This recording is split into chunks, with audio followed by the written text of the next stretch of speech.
تمشي الكرة خطيرة جدا مثل هذه الكرات صعبة. هدف أول، الهدف الأول خطيرة وصعبة. 1-0 الجمهور يشعلها وتشتعل شماريخ أول نوفمبر هناك في تازي وزو. 1-0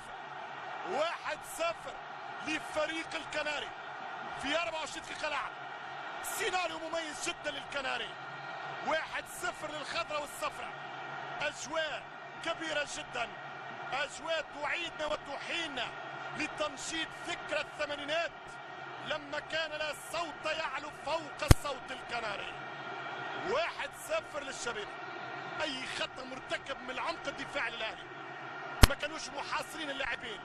الكرة مشات، صعد تجار، شكون لمسها؟ شكون حدها؟ محمد خوتير يفتح باب التسجيل. ما غير رقابة، مش ممكن يا وال، مش ممكن يا السيد. هربوا الاثنين من رقابة المدافعين. شوف جا وحده وسجل 1-0.